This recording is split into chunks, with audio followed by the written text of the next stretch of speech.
Head Captain Yamamoto confronts Yhwach in chapter 505 as the leader of the Gotei 13 defends his children from the merciless invasion by the Quincy. The wrath of Yamamoto was incurred after the Quincy had formally declared war upon the Soul Society at the start of the arc, and in the process had killed the head captain's lieutenant Chojiro Sasakibe. We learn more about the bond between the captain and lieutenant while he mourns his death, as it is revealed that Sasakibe had sworn his loyalty to the head captain. He had promised to stand alongside Yamamoto as his right-hand man for as long as he was alive. Despite us not having seen much of Sasakibe, he was a powerful shinigami who had tried to use his bankai for the very first time in an actual battle, but he had it stolen from him by the Quincy. During the cremation of Sasakibe, we see the pain on the head captain's face through his saddened, somber expression. This is the prelude and all of the context that you need before diving into the head captain's final battle against Yhwach, an enemy from 1000 years ago who reappears and makes Yamamoto regret that he did not kill the leader of the Quincy back then. In this video, I want to go over the encounter between Yamamoto and Yhwach, the battle that would result in the death of the head captain, and a beginning of a new age for the Soul Society. So join me as I break down and analyze one of the most intense battles in the entire series.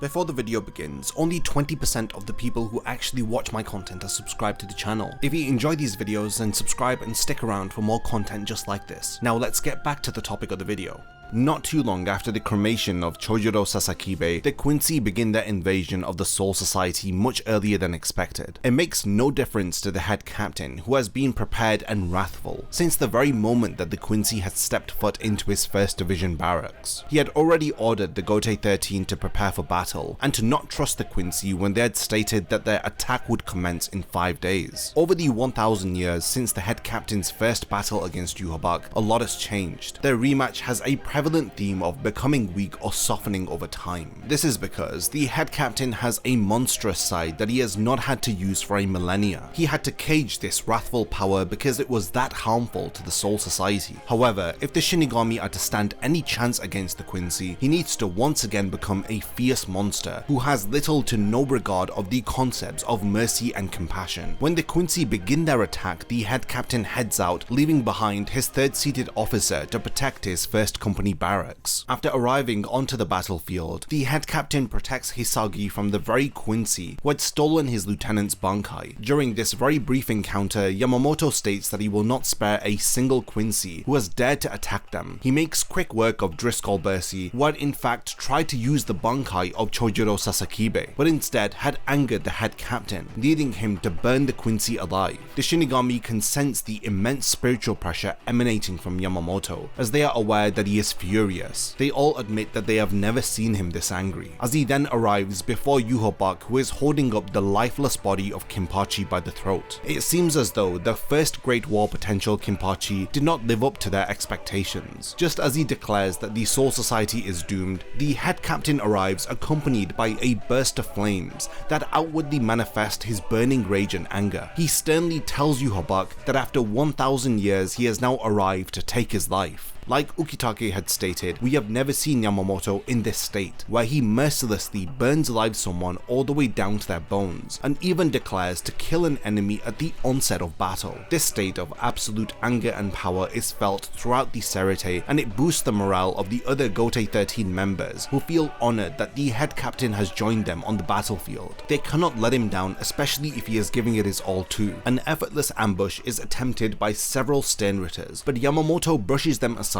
like small pests thanks to the flames of his shikai. He immediately strikes Yhwach, who barely defends himself as he has his left forearm cut. The head captain states that he hasn't changed and speaks about his habit of selling his men too short, after Yhwach had stated that they deserved to be burnt by Yamamoto after they had tried to interfere with their battle. Contrastingly, Yhwach comments on how the head captain has grown old, but seeing him overwhelmed by his rage and anger reminds him of their first feud a millennium ago. During their battle, we get hints of their first encounter, and this is something that myself and others are craving to see. I'd love to have seen a brief history of the initial battle between the Quincy and Shinigami, revealing more about the original Gotei 13 and the persona of the head captain in his younger years when he was overwhelmed by merciless anger. Instead of a fully fledged flashback, we have Yhwach teasing us with brief comments on how much Yamamoto and the Gotei 13 have changed over the course of 1,000 years. He calls them a shadow of their former selves. Yamamoto unleashes the flames of his Shikai, but Yhwach avoids them as he too draws his sword as their battle finally begins. At the onset of their battle finally becoming serious, the head captain appears to have extinguished his flames, but in actuality he has activated his bankai, the fearsome Zanka no Tachi, which is arguably the most powerful bankai within all of Bleach. Yhwach warns Yhwach as he tells him not to take Yamamoto's bankai lightly. The scorched remains of his Zanpakuto actually contain all of his flames, and a single swing of his blade would lead to a decisive victory. Everything that Zanka no Tachi cuts is burnt by his powerful flames. He describes it as a sword wielding the very flames of hell. He is familiar with his bankai because he had seen it during their first battle, but Yamamoto challenges him to try and notice if this bankai is the same as the one that he had encountered back then. In response to the activation of his bankai, the other Shinigami notice that the atmosphere of the Serite has become very dry. All of the moisture in the air has evaporated. As Ukitake's throat becomes dry, Shunsui's lips crack, and Unohana notices the water within a nearby vase has evaporated. When Yhwach is attacked, he wonders how his Zanpakuto is able to cut without any flames being present. He then realizes that his bankai has indeed changed from their first battle. He reassures himself that the Shikai and bankai of any Zanpakuto are connected, and it doesn't change the fact that the power of his bankai is fire. He just needs to understand where that fire has gone if it isn't being released each time that Yamamoto swings his blade. He then immediately gets the answer to his question as he evades an attack by Yamamoto that leaves a huge crater in the ground. Realizing that the flames of his bankai are now located at the tip of his sword, we learn that this is called Zanka no Tachi East. It is one of 4 sides to his bankai. It involves him concentrating the flames of his bankai into the tip of his Zanpakuto. It effectively incinerates anything out of existence that it touches, leaving nothing behind. The Quincy's Blood Vein ability is ineffective against it, but this doesn't faze Yhwach as he confidently states that he just has to avoid coming into contact with his sword. He cuts his sword in two and calls him naive, as he then reveals Zanka no Tachi West, which generates flames that surround Yamamoto's body with its temperature exceeding 1,000,000 degrees. In this state, nobody can touch Yamamoto, as he describes himself as being covered by the heat of the literal sun. Yhwach comments on how the temperature is reaching 15 million degrees at this point, and the flames are burning so intensely that they are not visible to the naked eye. But despite this, he is still confused about how Yamamoto is covered in flames. But then Yhwach realizes that his spiritual pressure is so intense right now that it is overflowing and making his spirit energy appear like flames. He has truly adopted a fearsome form. He needs to bring an end to their battle soon, if not, he along with the entire Soul Society will burn to the ground under the immense power of Zanka no Tachi. Yhwach is only able to face his opponent right now thanks to the defensive powers of Blood Vein, but despite this, he can feel the burning of Zanka no Tachi. His eyes, hair and throat have all become dried. He understands that if not for his defenses, he would have already been reduced to ashes. Yamamoto then reveals the monster that he has become as he explains that the enemy can no longer use his broken sword. He has no way of fighting back. He offers him to run away, but it will only delay the inevitable, as he menacingly states that he will quickly hunt and kill him. This frightening amount of resolve even shocks Yhwach as he fires a quincy arrow towards him, but he effortlessly deflects the attack. This then begins the second phase of their battle, as he rushes towards the leader of the Quincy to deliver the final blow, but he uses the ability church song Sanctuary Praise. This is the best chant that a Quincy can use for offensive and defensive purposes. Anyone who steps into the area of the sanctuary phrase will be ripped apart by the light of God. I find it ironic how the forces of good, which are represented by Yamamoto, are utilizing the very flames of hell via his bankai, and how the enemy here is using the light of God in their battle. It really makes you wonder who is actually in the right and who is in the wrong. And I know that this is a topic for another video where we will really try to understand the motives of Yhwach and what kind of a world that he was trying to fight for. I just found it really fascinating that Yhwach was using the light of God and Yamamoto had been using using the flames of hell. In response to Yhwach's church song Sanctuary praise, Yamamoto defiantly yells out that he cannot harm him as he activates the third stage of his bankai, Zankai no Tachi South.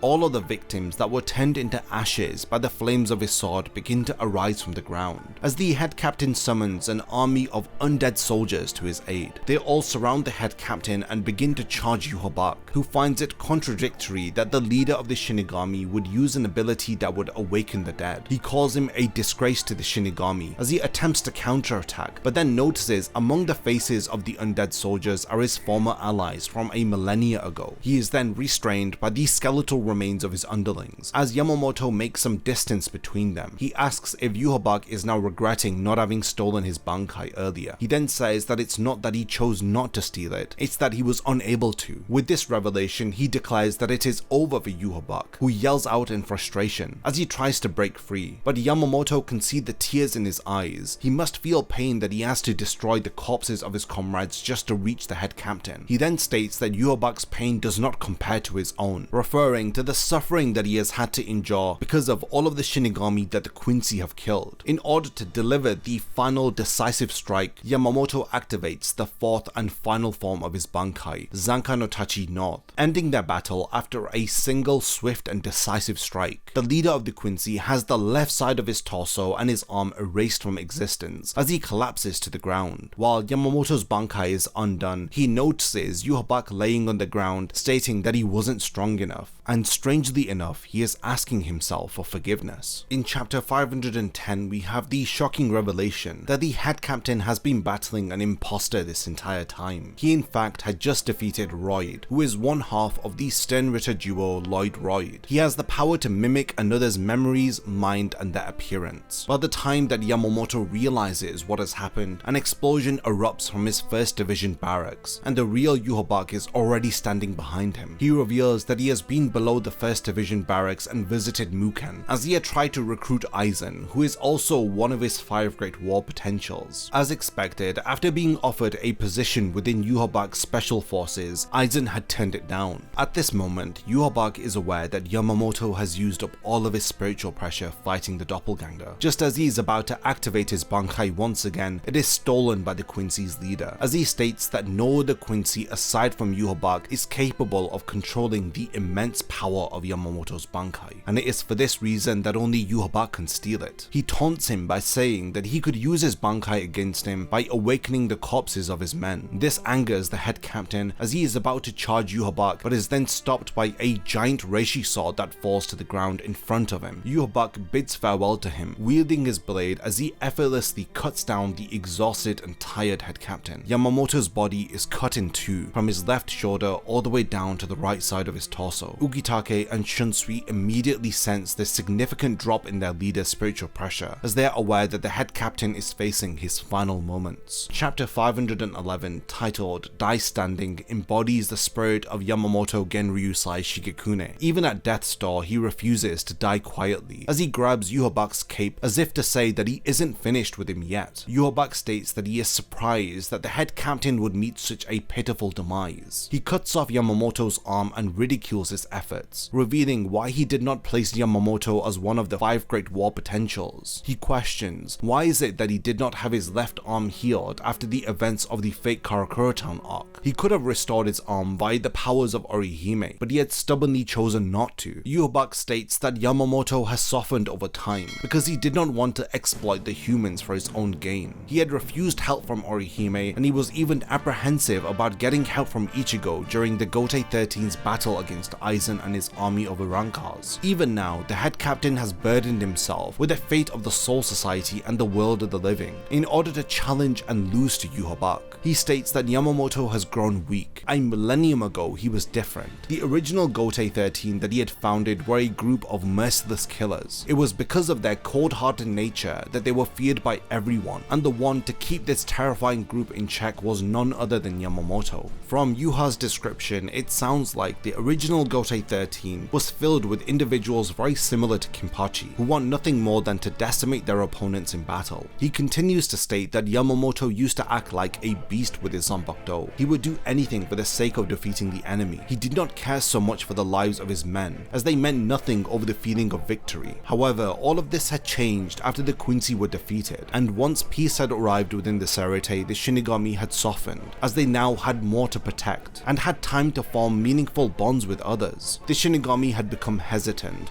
and relied more on pride and justice over their cold-hearted desire for victory. Before killing the head captain, he tells him that the Gotei 13 had died along with the Quincy 1,000 years ago. He fires an attack that destroys the remains of Yamamoto before ordering the Steinritters to thoroughly decimate the Soul Society. Through the epic battle between Yhwach and Yamamoto, we were shown one of the most powerful bankais in the entire series. We were able to witness the head captain use the full extent of his power, and we got to truly appreciate a different side to his character, which was awakened for the first time in over 1,000 years. All of this was triggered after his lieutenant was brutally killed. We were given hints of a distant past featuring the original Gotei 13, who are very different to the Shinigami that we know of today. This brief glimpse was enough for us to crave seeing more of the original feud between the Quincy and Shinigami, and how Yamamoto had defeated Yhwach originally. What was this version of the Gotei 13 that Yhwach had described in great detail? Who were its members? How did they kill the Quincy? And what lengths did they stoop to in order to defeat their enemy? I would love to see an expanded backstory of the origins of this feud. Not only would it help to flesh out the characters of Yamamoto and Yhwach, it would also help us to appreciate the differences between the original Gotei 13 and the Gotei 13 of today. I do hope that this is something that is included within the anime adaptation of the 1,000-Year Blood War arc, airing in October of this year. It would help to make the battle between Yamamoto and Yhwach feel so much more impactful than it already is. Now we have reached the point of the video where I want to hand over the discussion to all of you. Did you enjoy the battle between Yhwach and Yamamoto? Were you satisfied with the way that the head captain had exited the story? Or did you dislike the final encounter between head captain Yamamoto and Yhwach? Let me know all of your thoughts by continuing the discussion in the comments. And lastly, thank you for making it to the end of this video, and I can't wait to see you in my next Bleach video.